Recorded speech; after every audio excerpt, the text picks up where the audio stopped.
This story is titled, My Dad is Demanding That I Hand Over My Inheritance to My Golden Stepbrother, after my grandma excluded them from her will. So, I'm Ethan, 27 male, and I guess you could say I'm at the center of a family drama that I didn't ask for. Here's the deal. My grandma, Dad's mom, passed away last year. She left behind a house in upstate New York worth over $600,000 and around $250,000 in cash and other assets. My dad, 52 male, and my brother Lucas, 30 male, didn't get a dime. Instead, my grandma left my dad's share of the inheritance, 1/3 of her entire estate, to me. Yup, me. I didn't even know there was going to be an inheritance meeting. I got a call from my grandma's lawyer a week after her funeral, asking me to come in for a private reading of the will. I figured it was something routine, maybe even just paperwork for her estate. When I walked into the lawyer's office and saw my two aunts sitting there, I started to feel a little uneasy. It wasn't like my grandma to keep secrets, but this whole setup already felt strange. The lawyer started by explaining how the estate was being divided. 1/3 to Aunt Clara, 1/3 to Aunt Linda, and 1/3 to me. My aunts didn't seem shocked by this, which told me they already knew. But I was completely blindsided. Why would my grandma leave me a share of her estate instead of my dad? I'm not even married, I don't have kids, and honestly, I'm still figuring out my career. My dad, on the other hand, has always portrayed himself as the responsible one in the family. He's a small business owner, a father of two, and the type of guy who never misses a family gathering. It didn't make sense. The lawyer must have noticed the confusion on my face because he slid a sealed envelope across the table. "Your grandmother wanted you to have this," he said. My hands were shaking as I opened it. Inside was a handwritten letter from my grandma, dated about a year before she passed. Her familiar cursive handwriting made me tear up immediately, but as I read the letter, my sadness turned to shock. In the letter, my grandma revealed a secret that had been hidden for decades. My dad isn't Lucas's biological father. Apparently, my mom was already pregnant when she met my dad in college. They fell in love, and my dad decided to raise him as his own. But my granddad wasn't having it. He thought my dad was making a huge mistake by marrying my mom and raising another man's child. It caused a massive rift in the family, and my granddad ended up disowning my dad entirely. What's wild is that my grandma stayed in touch with my dad behind my granddad's back. She'd visit us occasionally when I was a kid, but it was always framed as a quick visit or something casual. I never realized there was this whole layer of family drama happening in the background. It wasn't until my granddad passed away that my grandma started openly rebuilding her relationship with us. And even then, she clearly held some resentment toward my dad for not being upfront about the situation. Her decision to leave my dad out of the will was her way of making a statement. She felt like he had betrayed the family by keeping this secret and wanted to acknowledge the sacrifices I had made over the years. Honestly, I'm not sure what sacrifices she was talking about, but I think she saw me as the underdog in all of this.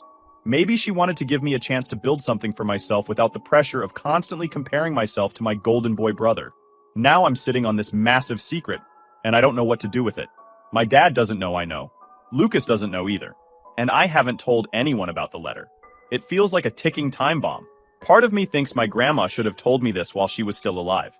At least then, I could have asked her questions, or tried to make sense of her reasoning. But instead, she left me with this burden. And now I'm the one who has to deal with the fallout. To make things even more complicated, my dad started calling me nonstop after the meeting. He wanted to know what the lawyer said and whether there was any chance the will could be contested. When I told him the inheritance was final and legally binding, he got quiet. Then he asked me point blank, "You're going to share it with me and your brother, right?" I didn't know what to say. This money wasn't meant for him. My grandma made that decision for a reason, and I feel like I'd be disrespecting her wishes if I just handed it over. Plus, the fact that Lucas isn't biologically related to my dad adds another layer of complexity. Shouldn't he have a right to know the truth before we start talking about money? Right now, I'm keeping the letter a secret. I haven't even told my mom, though I'm starting to suspect she knows more than she's letting on. The whole situation feels like a mess, and I'm not sure how to untangle it. For now, I'm just trying to process everything and figure out my next move. But one thing's for sure, this inheritance is going to change my family forever. The days following the inheritance meeting were a whirlwind. My dad's calls were constant, practically every hour on the hour. At first, I tried dodging them. I didn't feel ready to talk. How could I?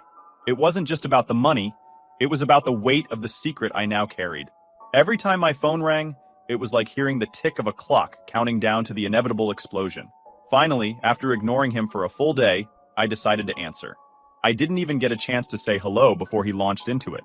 "We need to talk," he said, his voice stern, but with a hint of desperation. "I think there's been some kind of mistake. Your grandmother would never do this to me. Maybe the lawyers got it wrong."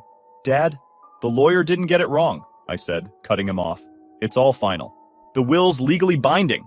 There was a long pause on the other end of the line. When he finally spoke, his tone had shifted. He sounded less angry and more hurt. "You know what's the right thing to do, right?" I hesitated. There was a lump in my throat that made it hard to speak. "I haven't decided yet," I said, which wasn't exactly a lie. I genuinely didn't know what to do. Growing up, it always felt like he saved his best energy for my brother. I remember how Dad would always make time for my brother's sports games, cheering from the sidelines and even coaching one of his little league teams. When it came to me, though, my piano recitals or school art exhibitions barely got a passing mention. My brother's accomplishments seemed to be framed as milestones for the whole family to celebrate, while mine were often dismissed as hobbies. The pattern was clear. My brother was the star, and I was the supporting act in Dad's eyes. No matter what I did, I could never quite measure up. And now there was this whole other layer to it.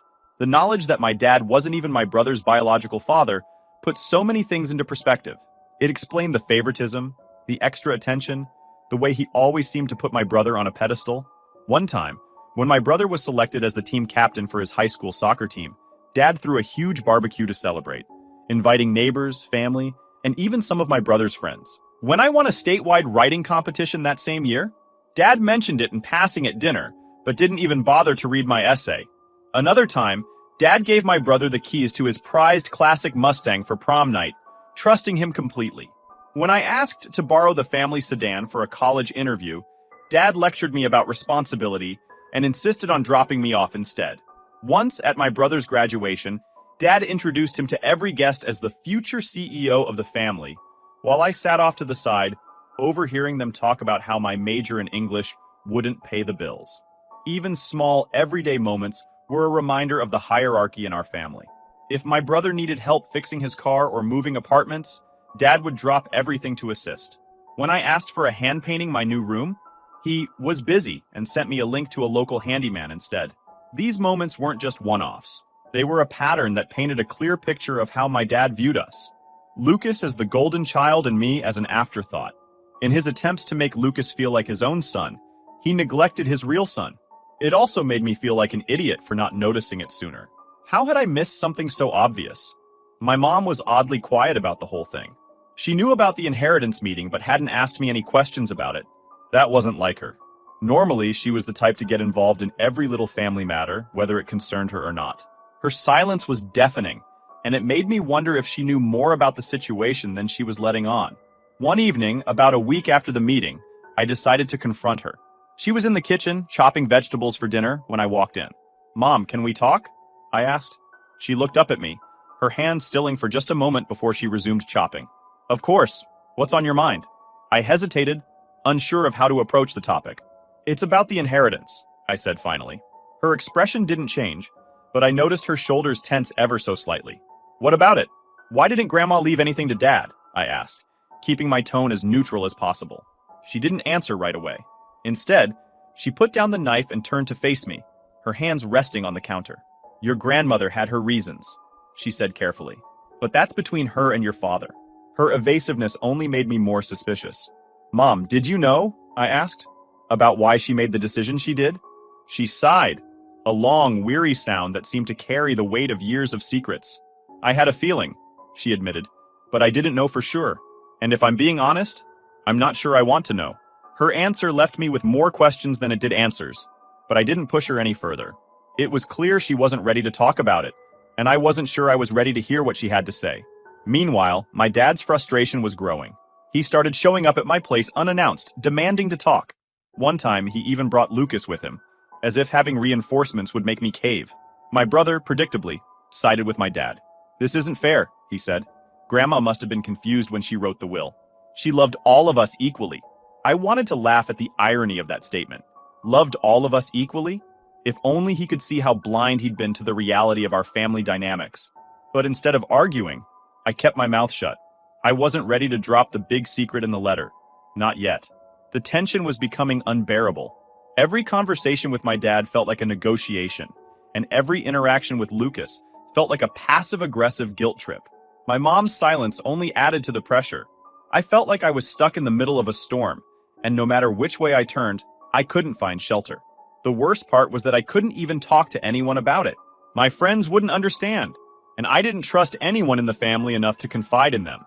So I kept it all bottled up, hoping that somehow, some way, things would work themselves out. But deep down, I knew that was just wishful thinking. This wasn't the kind of problem that went away on its own. I came home from work one evening to find both my dad and Lucas sitting in their car outside my apartment. My heart sank. I had been dodging their calls for days, hoping they'd back off if I gave them space. Clearly, that wasn't going to happen. As I walked up the path, they got out of the car. My dad was visibly irritated, while Lucas had the look of someone who had been simmering in his own anger for far too long.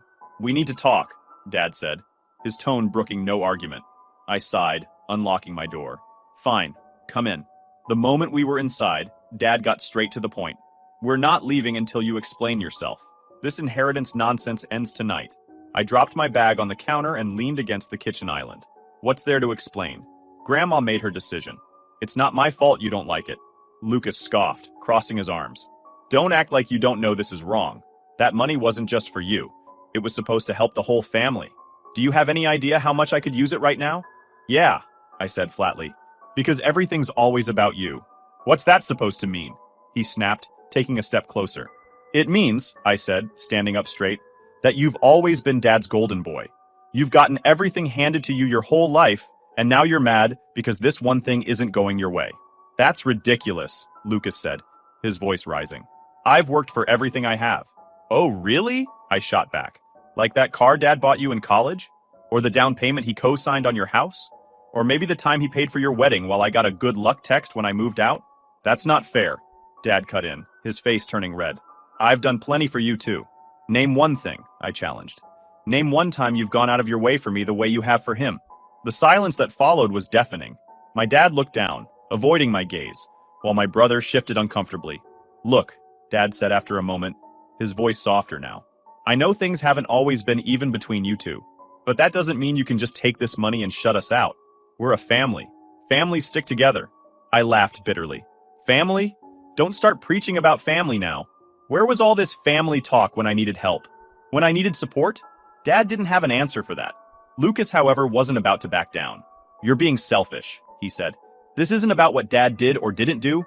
This is about Grandma. She made a mistake and you're using it to punish us." I shook my head incredulous. "A mistake? You think this was a mistake? Maybe she finally saw things for what they were. Maybe she wanted to do something for me because no one else ever has." "That's not true," Dad said, but his voice lacked conviction. "Isn't it?" I asked, my voice trembling. "I've spent my whole life trying to measure up to him," I gestured toward my Lucas, "and nothing I ever did was good enough. But now, for once, I have something that's mine, and you can't stand it." My dad's face fell, and for the first time, he looked genuinely remorseful. "I didn't realize you felt that way," he said quietly. "How could you not?" I asked, my frustration boiling over. "You've spent years making it clear who your favorite was. And now you're here demanding that I give up the one thing Grandma left me? Do you even hear yourself?" Lucas took a step forward, his anger bubbling to the surface again. "This isn't about favoritism. This is about what's right. And what's right is splitting the inheritance equally." "What's right," I said, meeting his gaze, "is respecting Grandma's wishes. And if you can't do that, then that's on you, not me." The room fell silent again, the weight of my words hanging heavy in the air. My dad finally broke the silence, running a hand through his hair. "Look, maybe we all need some time to cool off, but this conversation isn't over." As he turned to leave, Lucas glared at me one last time. "You're going to regret this," he said. "Maybe," I replied. "But at least I'll know I didn't let anyone bully me into giving up what's mine." The tension with Dad and Lucas had been simmering for weeks, but after their ambush at my apartment, I knew it was only a matter of time before something boiled over. I couldn't shake the anger from our confrontation, but what weighed even heavier on me was the secret I had been keeping, the truth about my brother's parentage. I had wrestled with whether to tell them, but every passing day made it harder to keep quiet. If they were going to keep badgering me about the inheritance, they have to know why Grandma made her decision. The opportunity came sooner than I expected. My dad showed up at my apartment again, this time alone. It was late, just past 9 p.m., and I just sat down with a drink, hoping for a quiet evening. The sound of his knock startled me, and I hesitated before answering. Part of me wanted to ignore it, but I knew he wouldn't leave until we talked. When I opened the door, he stood there, looking more tired than I'd ever seen him. His shoulders were slumped, and the hard edge in his expression from the last time was gone. Instead, there was something softer, almost pleading. "Can we talk?" he asked, his voice low. I stepped aside, gesturing for him to come in. He didn't bother with small talk, going straight to the living room and sitting down on the couch. I stayed by the kitchen counter, keeping some distance between us. "I've been thinking about what you said," he began, clasping his hands together. "About how you felt overlooked. I didn't mean to make you feel that way. It's not just about how I feel," I said, crossing my arms. "It's about how things have always been. You've spent years making excuses for treating me like I didn't matter. And now that Grandma called you out on it, you're scrambling to make it my problem." Dad winced but didn't interrupt. I could see the wheels turning in his head, like he was trying to find the right words. Finally, he said, "Your brother needed more from me. That's just the way it was. Don't," I said sharply, cutting him off. "Don't sit there and try to justify it. This isn't just about him needing more. This is about you giving him everything while I got the leftovers." Dad sighed heavily, leaning forward and rubbing his temples. "I did the best I could. You don't understand what it was like, trying to hold this family together." "Hold it together?" I shot back. "You mean holding on to a lie?" His head snapped up, his eyes narrowing. "What are you talking about?" It was now or never. I walked over to the coffee table, picking up the letter I had left there after my last confrontation with him and my brother. I handed it to him, my hand shaking slightly as I did. "Read this," I said, my voice hard. He hesitated, looking at the envelope like it might bite him, but eventually took it. As he unfolded the letter, I sat down across from him, watching as his expression shifted from confusion to disbelief to something close to panic. When he finished, he stared at the paper for a long moment, his hands trembling. "How long have you known?" he asked, his voice barely above a whisper. "Since the will reading," I replied. "Grandma left it for me." He leaned back against the couch, running a hand through his hair. "She shouldn't have told you. It wasn't her place." "Maybe not," I said, "but she did. And honestly, I'm glad she did. At least now I know the truth." "The truth," he repeated bitterly, shaking his head. "The truth is complicated." "Is it?" I challenged. "Because it seems pretty straightforward to me. You've been lying to him, lying to both of us, our whole lives." Dad looked at me then, his eyes filled with a mix of anger and sorrow. "It wasn't a lie. Your brother is my son in every way that matters. Biology doesn't change that." "But it does change things, doesn't it?" I pressed. "You've spent your whole life trying to make him feel like he belongs, and in the process, you pushed me aside. You don't think that had an impact?" "I was trying to do the right thing," he said, his voice breaking. "I was trying to be a good father to both of you." I stood up, pacing the room as my frustration boiled over. "A good father? Do you even hear yourself?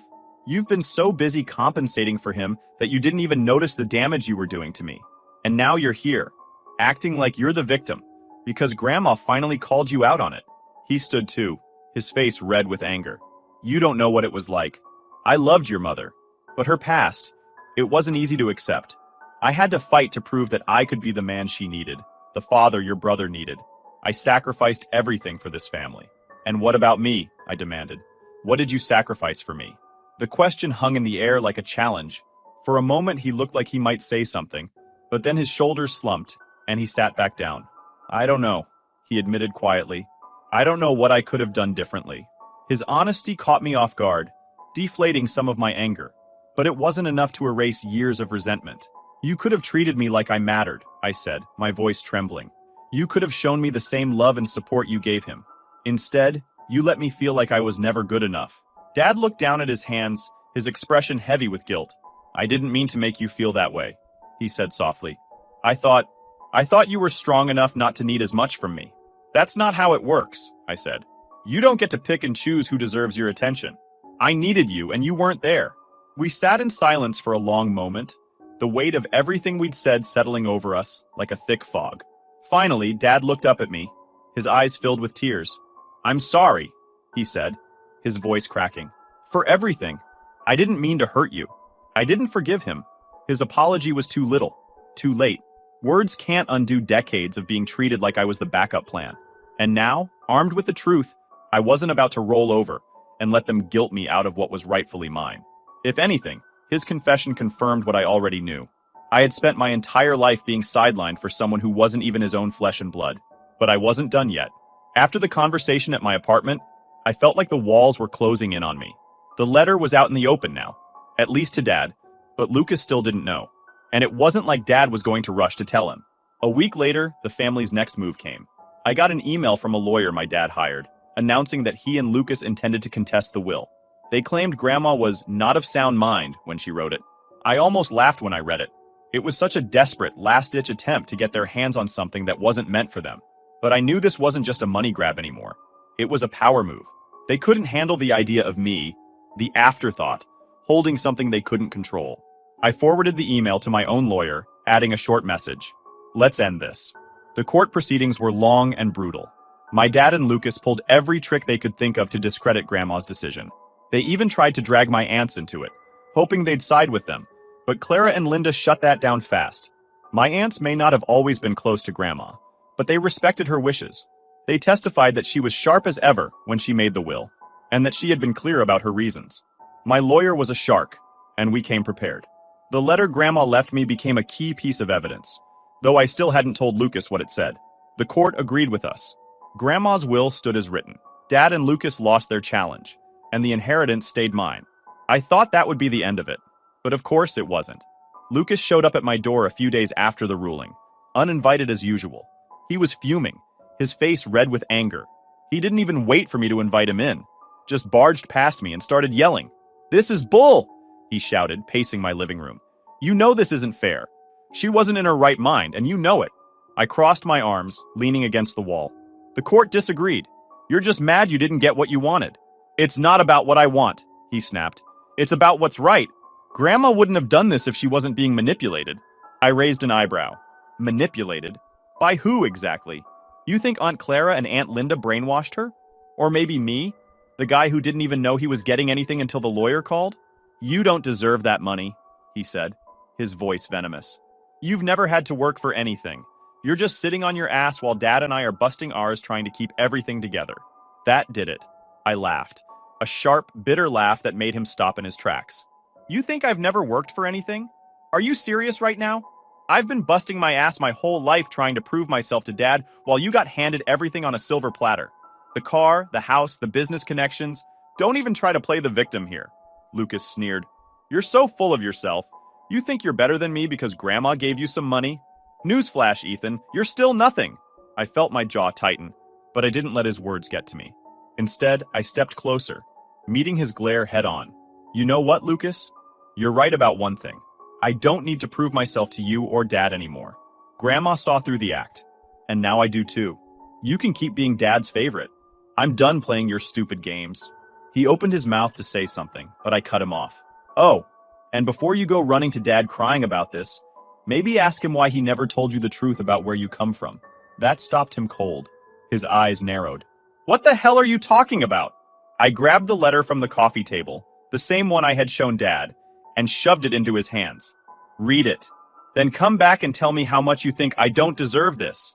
Lucas looked at the envelope, then back at me, suspicion and confusion warring on his face. He snatched it from me and stormed out, slamming the door behind him. The fallout was immediate. I don't know what exactly happened when Lucas confronted Dad, but a few days later, I got a call from my mom. She was in tears, begging me to talk to Lucas. I don't remember her giving this emotional reaction when I moved out. Apparently, Lucas had moved out of Dad's house and wasn't answering anyone's calls.